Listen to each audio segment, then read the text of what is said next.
नमस्कार विद्यार्थी मित्रांनो, एबीसी एज्युकेशनच्या या ऑनलाईन प्लॅटफॉर्मवर मी आशिष भाकरे आपले स्वागत करतो। बघा, तुमची खुर्ची आहे ही लक्षात ठेवा, गव्हर्नमेंटच्या कोणत्याही विभागातली खुर्ची असो, आपल्याला ही खुर्ची मिळवायची आहे आणि ती फक्त अभ्यास करूनच साध्य होऊ शकते। टीसीएस किंवा आयबीपीएस घेणाऱ्या सरळ सेवा ज्या असतात त्यासाठी हे लेक्चर आहे। आता इथे आपण प्रेपोजिशन्स वर भर दिलेला आहे। प्रपोजिशन्स जे प्रपोजिशन्स तुम्हाला तुमच्या व्हर्बला किंवा ॲडव्हर्बला फॉलो करेल, ठीक आहे ना। तर त्या पद्धतीने आपण कॉमन एरर्सची एक 25 मार्क्सची टेस्ट घेतलेली आहे, टॉपिक वाईज टेस्ट प्रपोजिशनवरची। त्याचं हे आन्सर शीट आहे, ठीक आहे ना, त्याचं हे एक्सप्लेनेशन आहे। तर तुम्हाला ती जर शीट मिळाली असेल तर ठीक, आणि मिळाली नसेल तर खाली दिलेल्या नंबरवर मला व्हॉट्सअप करायचा, सर आम्हाला ही शीट द्या, सर आम्हाला हे याची प्रश्नपत्रिका द्या, उत्तरपत्रिका ही आहे एक्सप्लेनेशन सहित। म्हणून लेक्चर पूर्ण बघा, ती शीट घ्या, डोळ्यासमोर ठेवा, पूर्ण बघा आणि ज्या गोष्टी तुम्हाला माहीत नाही आहे त्या गोष्टी लिहून टाका, ठीक आहे ना। कारण असा अभ्यास केल्याशिवाय आपला अभ्यास पूर्ण होणार नाही आहे, समजून घ्या। प्रश्न नंबर 1 बघा, 25 प्रश्न बघायचे आहे आपल्याला या शीटमध्ये। 25 पैकी 25 मार्क्स तुम्हाला मिळाले पाहिजे किंवा समजलं पाहिजे। नाही समजत असेल तर तुम्हाला नोट्स पण काढायचे आहे, ते करा, ठीक आहे ना। बघा आता, द अँग्री बोटमॅन। अँग्री बोटमॅन आपल्याला माहित आहे, अँग्री म्हणजे रागावलेला, बोटमॅन म्हणजे बोट चालवणारा। थ्रू हा V2 आहे। थ्रो म्हणजे काय, फेकणे। अँग्री बोटमॅनने फेकले, थ्रू काय फेकलं, the crack or.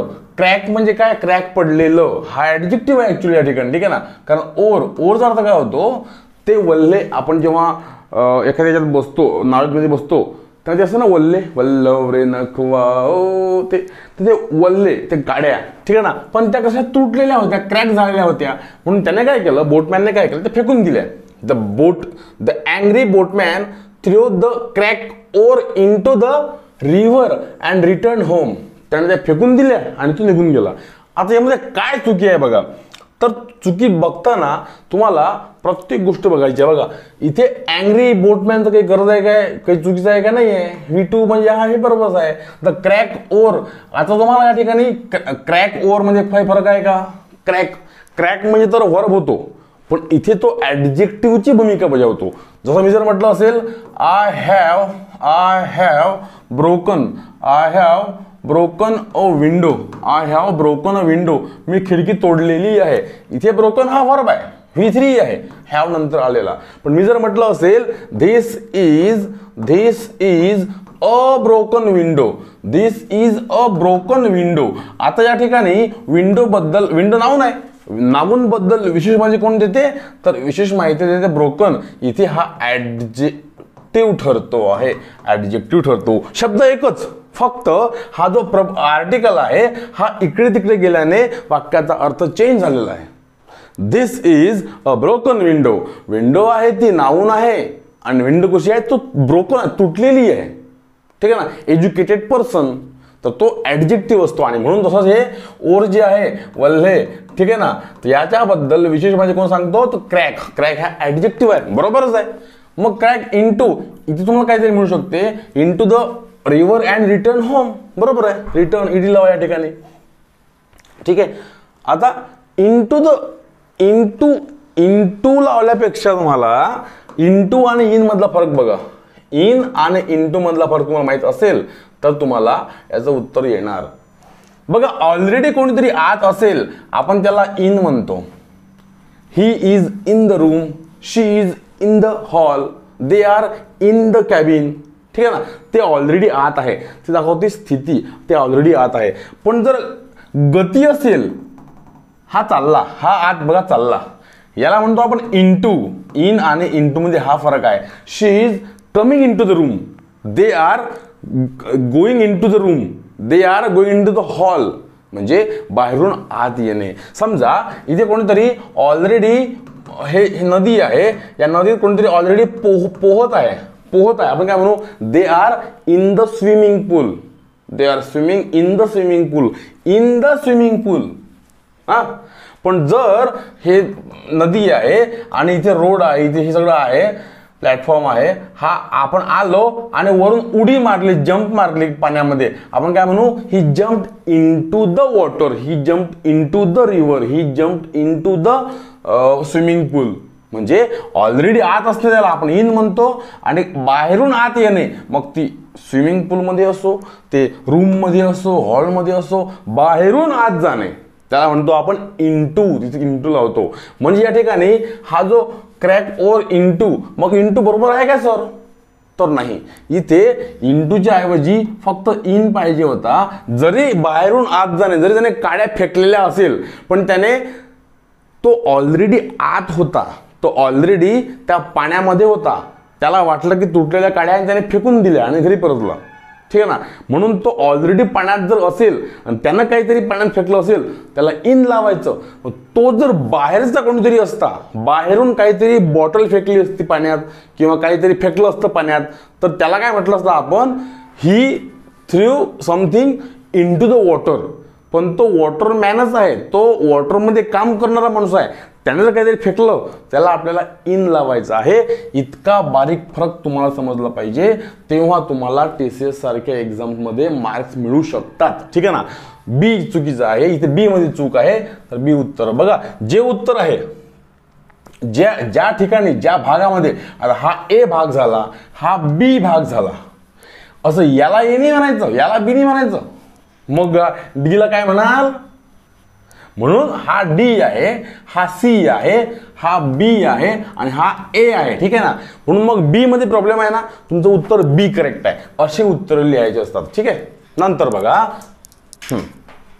My friends proposed me, my friends proposed me that we should go to the movies, we should go to the movies and then have dinner at a hotel, ठीक आहे ना. आता बघा फरक काय आहे. My friends proposed me, proposed me, जेव्हा आपण डायरेक्ट स्पीच मधून इनडायरेक्ट स्पीच करतो तेव्हा त्या व्हर्बला काय लागतो?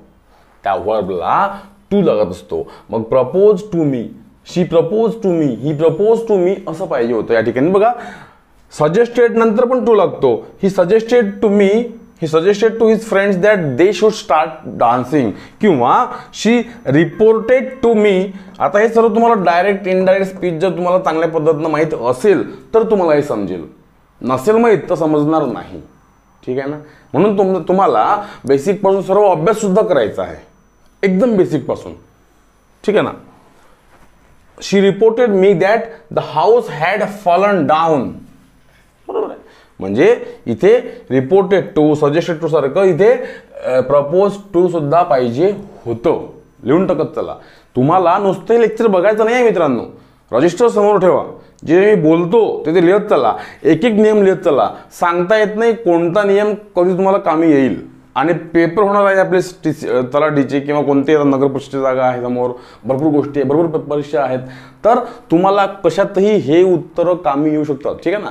म्हणून लिहून टाकत चला. नंतर बघा, he became able to free himself with his debts by working day and night. आता ही बिकेम एबल टू, बरोबर आहे, तो एबल झाला, he became able to free himself with his debts का फ्रॉम हिज डेब्ट्स, ठीक आहे ना. Free from, free from, free from ही फ्रेज बघा. फ्री हिमसेल्फ फ्रॉम म्हणजे एखाद्यापासून मुक्त होणे. बघा फरक बघा. Sheetal tried to free herself from all liabilities. Sheetal तिच्या ऑल लायबिलिटीज पासून फ्री होण्याचा ट्राय करून राहिली होती. बघा, Jeevan is free from all blames. जे काही जीवनवर ब्लेम्स असतील ते आता नाही आहे, म्हणून जीवन इज फ्री फ्रॉम. या ठिकाणी या पद्धतीनं फ्री सोबत फ्रॉम घ्यायचा, समजताना विथ घ्यायचा नाही. बी मध्ये चूक आहे, म्हणजे बी उत्तर आपलं करेक्ट आहे. नंतर बघा, my friend said that he prefer the white shirt than the black one which I usually wore. आता फरक बघा, याच धर्तीवर हा प्रश्न आहे, 5वा प्रश्न आहे प्रिफर वगैरेचा, ठीक आहे ना. मग काय करायचं समजून घ्या. दोन गोष्टी तुम्हाला सांगतो, लिहून टाका. प्रिफर, प्रिफर टू आणि रादर दॅन, आणि रादर दॅन या ठिकाणी गॅप द्या नका देऊ, काही फरक पडत नाही, ठीक आहे ना. आता या दोन फ्रेजेस आहेत, ठीक आहे. लिहून घ्या. जर प्रिफर टू असेल तर समोर नाऊन येणार, नाऊन येणार. प्रिफर टू समोर नाऊन येणार. रादर दॅन असेल तर समोर व्हर्ब येणार. म्हणजे या ठिकाणी बघा, नाऊन म्हणजे काय? नाऊन म्हणजे tea, coffee, shirt, laptop, pen, book, pencil हे नाऊन आहे. व्हर्ब म्हणजे काय? Go, come, do, sleep, walk, read, write हे वर्ब आहे. आता हे तुम्हाला माहित झालं, ठीक आहे ना. Prefer to, rather than. आता फरक बघा. My friend said that he preferred the white shirt than. Prefer नंतर दॅन येतो का टू येतो? टू येतो, ठीक आहे ना. तिथे नाऊन लिहायचं. म्हणजे ज्याला आपल्याला प्रिफरन्स द्यायचा आहे त्याचं नाव पण लिहायचं. मी जर म्हटलं असेल, बघा फरक बघा, वाक्य बघा, I prefer tea to milk. मला दुधापेक्षा चहा घेणं आवडते. I prefer tea to milk. म्हणजे जे आवडते, ज्याला आपल्याला प्रिफरन्स द्यायचा आहे, प्राधान्य द्यायचं आहे, त्याला आधी घ्या. I prefer tea to milk. मला मिल्कपेक्षा टी आवडते, चहा आवडते. समजलं ना. म्हणजे I prefer tea to milk. आता समजा हे झालं, प्रिफर टू सोबत काय लावलं आपण? नाऊन लावलं. आता आपल्याला लावायचं आहे वर्ब. तर मग वर्ब सोबत काय लावायचं आहे? Rather than. I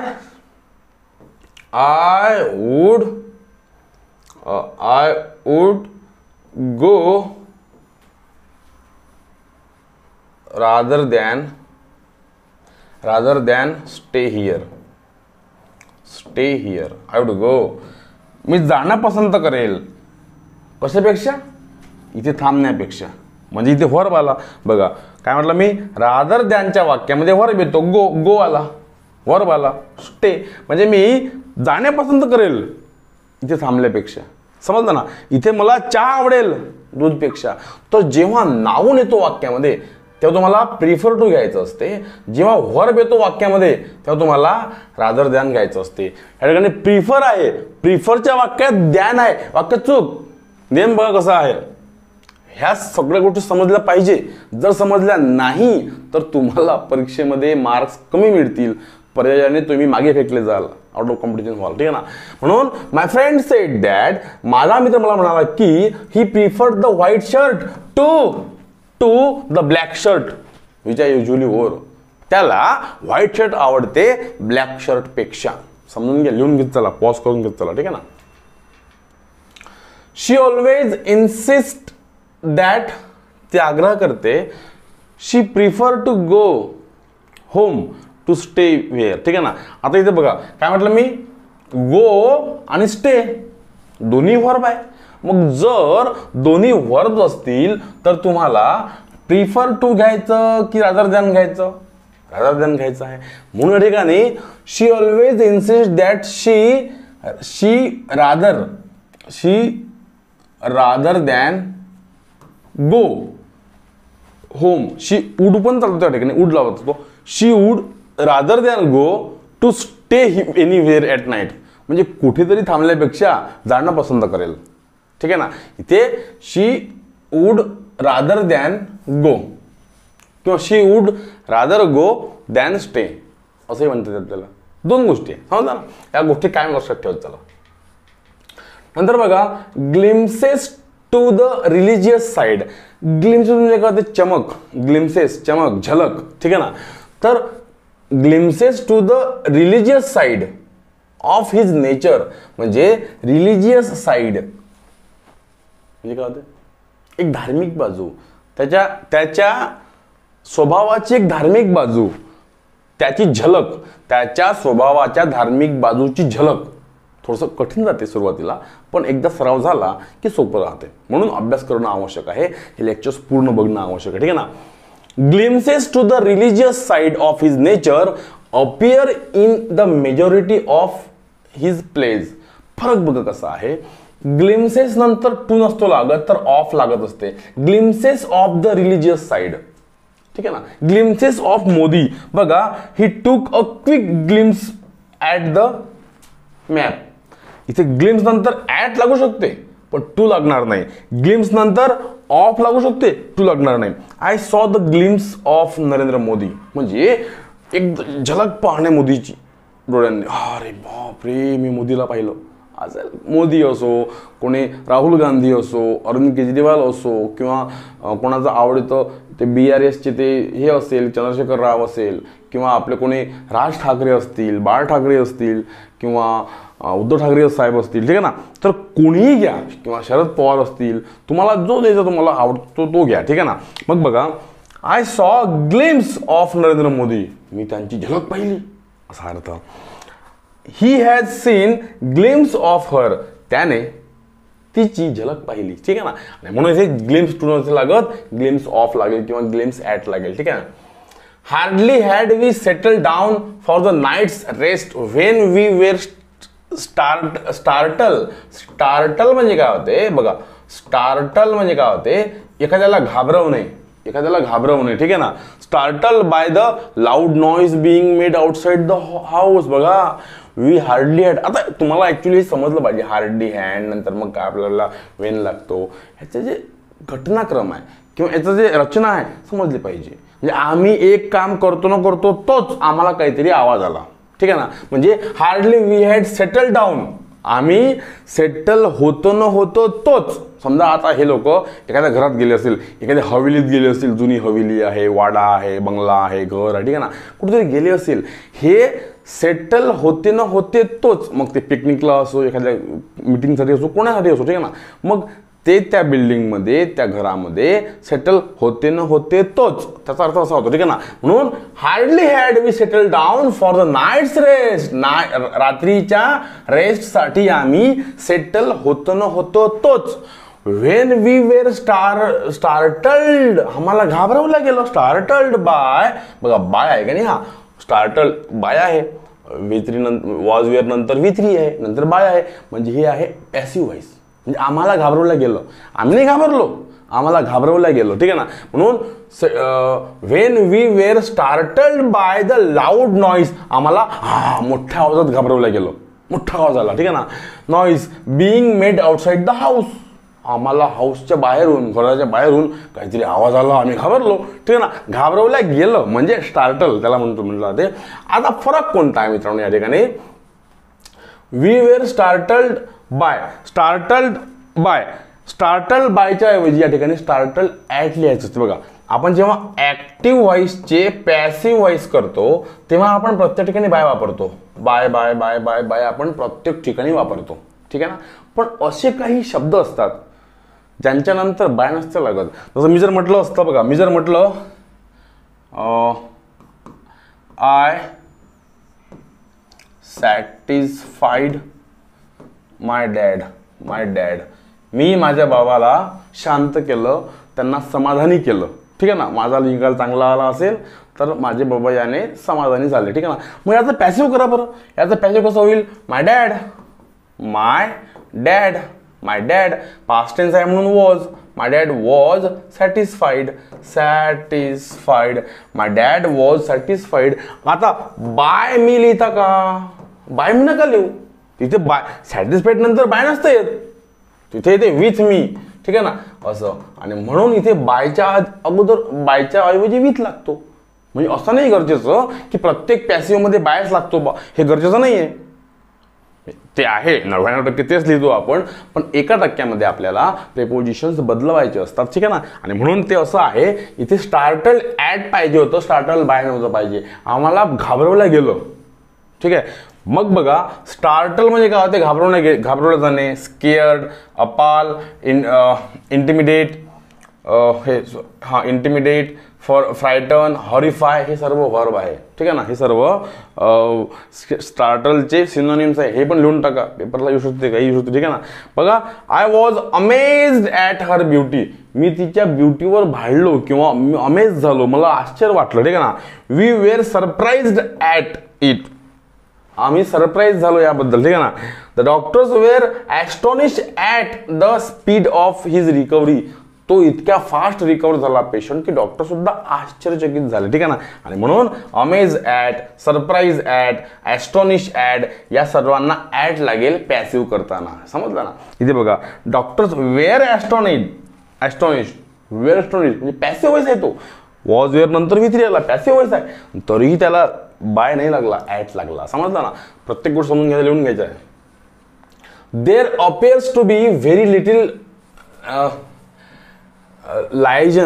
लायजन among the two wings of party. ठीक आहे ना. लायजन म्हणजे काय होते, लायजन म्हणजे काय होते, सॉरी याला लिएजन म्हटलं तर, लायजन तुम्ही म्हणू शकता. एक संपर्क, एक छोटंसं कम्युनिकेशन, छोटीशी लिंक, कनेक्शन. बघा लायजन म्हणजे काय होते, link, touch, contact, connection, relationship, communication etcetera. ठीक आहे ना. आता फरक बघत चला, शब्दही लिहित चला. असे शब्द तुम्हाला पाठ करून घ्यायचे, लिहायचे. ठीक आहे ना. कारण शब्द कोणताही सांगता येत नाही पेपरला. There appears to be very little liaison among the two wings of party. समजून घ्यायचं की बिटवीन लागतो दोन लोकांसाठी आणि अमंग लागते 2+ लोक असेल तर. दोन गोष्टींसाठी आपण बिटवीन लावतो. इथे जर टू दिलेला आहे, टू विंग्स म्हणून, इथे अमंगच्या ऐवजी तुम्हाला बिटवीन पाहिजे होतं. समजून घ्या, हा कॉमन नियम आहे. ठीक आहे ना. लिहून टाकत चला. नंतर बघा सेडिमेंटरी रॉक्स म्हणजे दगड. सेडिमेंटरी म्हणजे काय होते, तळात लपलेले, तळात असलेले दगड. ठीक आहे ना. तर तळात असलेले दगड sedimentary rock largely comprise of minute fragrant derived from the disintegration of existing rock. आता फरक बघा. तर कंप्राइज ऑफ दोन फ्रेजेस आहेत. एक आहे कन्सिस्ट ऑफ, एक आहे कन्सिस्ट ऑफ आणि एक आहे कंप्राइज म्हणजे चा बनलेला असणे. समजलं ना. समजा मी जर म्हटलं असेल एखादा पुस्तक आहे, एक माझं बुक आहे, ते 500 पेजेसचं पुस्तक आहे किंवा ते 10 चॅप्टर्स त्या पुस्तकामध्ये आहे, तर मी त्याला 2 पद्धतीने लिहू शकतो. बघा कसं. दिस बुक कंप्राइज 10 चॅप्टर्स. या पुस्तकामध्ये 10 चॅप्टर्स आहेत किंवा 10 चॅप्टर्स मिळून हे पुस्तक बनलेलं आहे. तर कंप्राइज नंतर कोणतंही प्रपोजिशन लावायचं नाही, पण जर कन्सिस्ट आलं तर ऑफ लावायचं. दिस बुक कन्सिस्ट ऑफ 10 चॅप्टर्स. हे पुस्तक 10 चॅप्टर्स पासून बनलेलं आहे. 10 चॅप्टर्सचं पुस्तक आहे बुवा हे. ठीक आहे ना. आणि म्हणून एकतर कन्सिस्ट ऑफ लिहा किंवा नुसतं कंप्राइज लिहा. कंप्राइजला ऑफ लिहू नका, कन्सिस्टला ऑफ लिहिल्या वाचून सोडू नका. ठीक आहे ना. आणि म्हणून बघा दोघांचा अर्थ सेम आहे, मिनिंग सेम असते. ठीक आहे ना. इथे कंप्राइज नंतर ऑफ नव्हतं पाहिजे, बाकी वाक्य बरोबर आहे. ठीक आहे ना. नंतर नोबडी कॅन डिनाय, कोणीही डिनाय करू शकत नाही द अजित पवार्स आयडियाज. आपण या ठिकाणी गांधी आणि नेन्सल टाकलं पेपरमध्ये, ते समजून घ्या. ठीक आहे ना. Nobody can deny the Ajit Pawar's ideas are different than Sharad Pawar's. आता कालच अजित पवारांनी, आजपासून जे अधिवेशन सुरू होणार आहे विधानसभेचं, तर आजच्या पूर्वसंध्येला म्हणजे काल अजित पवारांनी शरद पवारांची भेट घेतली. ठीक आहे ना. मग भेट घेतली म्हणजे काय, आता अजित पवारांनी शरद पवारांची भेट घेतली याचा अर्थ कोणी काय काढेल की हा सगळा कांड कोणाचा आहे, शरद पवारांचाच आहे. आणि म्हणून आपण वाक्य घेतलेलं आहे nobody can deny the Ajit Pawar's ideas are different than Sharad Pawar's. आता अशा वेळेस जेव्हा आपण डिफरंटचा वापर करतो तेव्हा डिफरंट दॅन ऐवजी डिफरंट फ्रॉम करावं लागते. म्हणजे nobody can deny the Ajit Pawar's ideas are different from Sharad Pawar. आणि म्हणून सी मध्ये चूक आहे, सी उत्तर करेक्ट आहे आपलं. ज्या वाक्यात चूक असेल ते वाक्य करेक्ट. ठीक आहे ना. बघा I have watch a different video than this. या ठिकाणी डिफरंट नंतर जर नाऊन आलं असेल तर मग तुम्हाला दॅन घ्यावं लागेल, अदरवाईज डिफरंट नंतर तुम्हाला फ्रॉम घ्यायचं आहे. समजलं. नंतर बघा he was very much engaged in his work. He was very much engaged in his work when the thieves entered into. समजून घ्या, तो इतका बिझी होता की चोर त्याच्या घरात आले आणि काहीतरी चोरून नेलं भरपूर गोष्टी, पण तरीही त्याला माहिती नाही, तो इतका बिझी होता. ठीक आहे ना. तर एंटर्ड नंतर कधीही इंटू लागत नसे, समजून घ्या. She came in the room, she came in to the room चालते. पण एंटर नंतर इंटू लागत नसतो, हा नियम आहे. मग एंटर नंतर इंटू कधी लागते, तर enter into conversation, enter into business, enter into subject, हे ठीक आहे. पण enter into room, enter into house, enter into hall चालणार नाही. While she was returning from the college, the ruffian, काय ते रफियन म्हणजे? रफियन म्हणजे मवाली, गुंडा, हुलिगन्स, त्याला आपण लॅरिकिन म्हणू शकतो, विक म्हणू शकतो, दुष्ट म्हणू शकतो, दुष्ट, बेलफुल किंवा रास्कल. आता बेलफुल श्रावण महिना लागणार आहे, आज काय म्हणते अधिक महिना, श्रावण महिना, बेलफुलची आपल्याला गरज आहे, त्यावरून लक्षात ठेवायचं. तर बेलफुल हा शब्द पवित्र आहे म्हणा, परंतु बेलफुल म्हणजे काय होते, रफियन म्हणजे गुंड प्रवृत्तीचा माणूस. म्हणजे आता बघा, while she was returning the home house from college, ती जेव्हा कॉलेजमधून येत होती तेव्हा काय केलं, a ruffian attacked on her with a dagger. काय डॅगर म्हणजे खंजीर होते ते, कट्यार काढतात घुसली, कट्यार पण होऊ शकते, ठीक आहे ना. आता अ रुफियन अटॅक नंतर ऑन कशाला पाहिजे, ऑन नाही पाहिजे. म्हणजे बघा, मी जर म्हटलं असेल शी अटॅक्ड मी बस, किंवा ही अटॅक मी, किंवा I attack him, Pakistan attack India म्हणू शकतो आपण. म्हणजे या ठिकाणी बघा, तुम्हाला अटॅक हा ट्रान्झिटिव्ह व्हर्ब आहे, समजलं ना. तो डायरेक्ट येतो, त्यानंतर डायरेक्ट ऑब्जेक्ट येणार. बघा, पाकिस्तान अटॅक्ट इंडिया, ठीक आहे. आता बघा, पण जर अटॅक मोजले आपण, अटॅक बघा इथं अटॅक हा वर्ब आहे, इथे अटॅक वर्ब आहे, पण जर अटॅक नाऊन म्हणून आला असेल तर मग त्याला ऑन लागेल. बघा, Russia made many attacks on Ukraine, रशियाने अनेक अटॅक्स केले, ठीक आहे ना.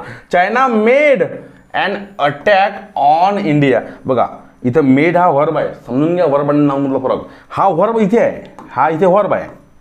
मेनी नंतर काय येणार, नाऊन. अँड नंतर काय येणार, नाऊन. इथे हा अटॅक नाऊन आहे.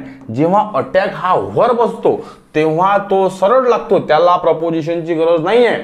पण जेव्हा हा अटॅक नाऊन असतो तेव्हा त्याला ऑन लिहिता येते, ठीक आहे ना.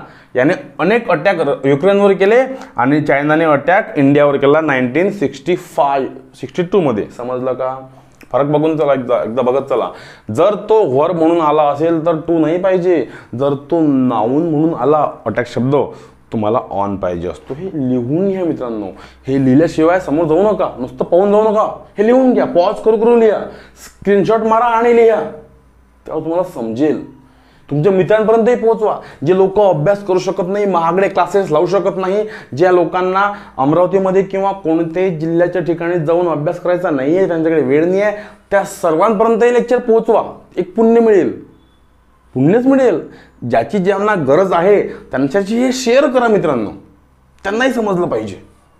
समजलं ना? तुमचा एक शेअर अनेक लोकांना आनंद देऊ शकतो, अनेक लोकांचं आयुष्य बदलू शकतो, ठीक आहे ना. चलो, the decline of his moral was caused by a lot of factors than that were once fascinated with him. Decline of his moral was caused by बरोबर आहे, caused by factors that they were okay. decline ऑफच्या ऐवजी काय पाहिजे, decline in पाहिजे. आपण moral गोष्टीने decline झालो त्याला डिक्लाइन इन पाहिजे. परंतु बघा, डिक्लाइन ऑफ कधी लागेल, decline of a party, decline of a man, decline of an empire, तेव्हा ऑफ चालेल. पण जेव्हा मॉरल असेल, आतल्या आत असेल, इंटरनल एखादी प्रोसेस असेल, तेव्हा त्याला decline in prices, decline in economy, decline in moral, यावेळेस तुम्हाला इन लावायचं आहे, इथं तुम्हाला ऑफ लावायचं नाही आहे. मॉरल आहे ना, डिक्लाइन इन लावायचं, ठीक आहे ना. बघा, ह्या गोष्टी कशा आहे, प्राइजेस म्हणा, इकॉनॉमी म्हणा, मॉरल म्हणा, या गोष्टी अशा फिजिकल स्वरूपात नाही आहे, ठीक आहे ना. या गोष्टी आहे पार्टी, मॅन, एम्पायर, ठीक आहे. Two of my intimate friends called me on yesterday. On yesterday कशाला पाहिजे, he called me yesterday, bus. I call you tomorrow, on tomorrow नाही पाहिजे, ऑन टुमॉरो पाहिजे नाही, इन टुमॉरो पाहिजे नाही. बी मध्ये चूक आहे, बी करेक्ट आहे. Kabir took me to a hotel and ordered for the cup of, नाही ऑर्डर, ऑर्डर हा ट्रान्झिटिव्ह वर्ब आहे, लगेच त्याला कप लागायला पाहिजे. I ordered Maggi, I ordered samosa, I ordered pizza, I ordered पनीरची भाजी. ठीक आहे ना, ऑर्डर नंतर फॉर लागत नाही, सरळ सरळ नाऊन लागतो. बी मध्ये चूक आहे. The students complain to the principal, स्टुडंट्सने कंप्लेंट केली प्रिन्सिपल जवळ अगेन्स्ट द वॉर्डनच्या विरुद्ध कंप्लेंट केली अँड द पुअर मॅनेजमेंट. फरक बघा. वॉर्डन हा माणूस आहे, व्यक्ती आहे, व्यक्तीच्या विरुद्ध कमेंट होऊ शकते, पण पुअर मॅनेजमेंटच्या विरुद्ध कंप्लेंट नाही होऊ शकत. पुअर मॅनेजमेंट विषयी होऊ शकते. समजला फरक बघा. हा विरुद्ध व्यक्ती आहे म्हणून विरुद्ध, पण ही जी वस्तू आहे किंवा सेवा आहे याला पाहिजे होतं च्या बद्दल, म्हणून इथे अबाउट पाहिजे होतं बघा. The students complaint to the principal against the warden and about the poor management किंवा and of the poor management असं पाहिजे होतं. इथे पुअर मॅनेजमेंट आणि वॉर्डन हे एकाच पंक्तीत बसणारे नाही आहे. वॉर्डन हा व्यक्ती आहे, पुअर मॅनेजमेंट ही सेवा आहे, आणि म्हणून अबाउट द सेवा पाहिजे होतं. ठीक आहे ना, किंवा ऑफ द सेवा पाहिजे होतं. म्हणून चूक कुठे आहे, इथे चूक आहे सी मध्ये. नंतर without considering for the moment he interested me in all the important work. Interested बघा, इंटरेस्टेड वेगळं, हे जे आहे ना इंटरेस्टेड हा वेगळा, पण हे इंटरेस्ट म्हणजे काय होते, एखादं काम विश्वासाने सोपवणे, इंटरेस्ट. ठीक आहे ना, म्हणून without considering for a moment, काही क्षणाचा विलंब न करता ही इंटरेस्टेड मी, त्याने मला काम सोपवलं, मोठ्या विश्वासाने सोपवलं in the all important work. तर इंटरेस्टेड मीच्या ऐवजी इंटरेस्टेड मी इनच्या ऐवजी इंटरेस्टेड मी विथ. ठीक आहे ना, इंटरेस्टेड मी विथ म्हणजे इथे ऐवजी म्हटल्यापेक्षा त्या मीच्या नंतर किंवा इनच्या आधी तुम्हाला या ठिकाणी मी विथ पाहिजे होतं. He interested me with all the important work. ठीक आहे ना, इथं she interested me with some work, इथे मी नंतर काय पाहिजे होता, विथ पाहिजे होता. ठीक आहे, बी मध्ये चूक आहे. somebody reported me that Rajkumar had fallen in the well and nobody had tried to save him. somebody reported to me, बरोबर आहे. रिपोर्टेड नंतर टू आलेला आहे, करेक्ट. आपण ते पाहिलं मागच प्रपोजच्या वेळेस. हां, राजकुमार इथे तुमचं नाव बदललेलं आहे. ठीक आहे, वाक्य सेम आहे. somebody reported to me that Rajkumar had fallen म्हणजे फॉलन इन द वेल, हा ही विहीर आहे, ही जमीन आहे, हे जी विहीर आहे ना, इथे विहिरीत पडला, मग बाहेरून तो आत पडला ना, मग बाहेरून जो आत येतो त्याला तुम्ही इन म्हणता की इंटू म्हणता. Fallen into the well, into म्हणायचं. उत्तर सी आहे, उत्तर सी म्हणजे करेक्ट आहे. There are certain animals that can live without any efforts both in water and on land असं पाहिजे होतं. वॉटरमध्ये इन लिहिलेलं आहे ना, आपण वॉटरसाठी इन लिहिलेलं आहे ना, मग लँडसाठी आपल्याला ऑन पाहिजे होता, कारण इन वॉटर अँड लँड असं तर होत नाही. समजलं असा अर्थ. इन वॉटर म्हणजे पाण्यामध्ये, पाण्याच्या आत, आणि वर म्हणजे लँडवर, जमिनीवर असा अर्थ. सी चुकीचं आहे. Found guilty on murder the accused men were sentence म्हणजे काय होते, जेल होणे, सजा होणे. Sentence to the life imprisonment. Okay, त्याला मर्डरच्या विषयी.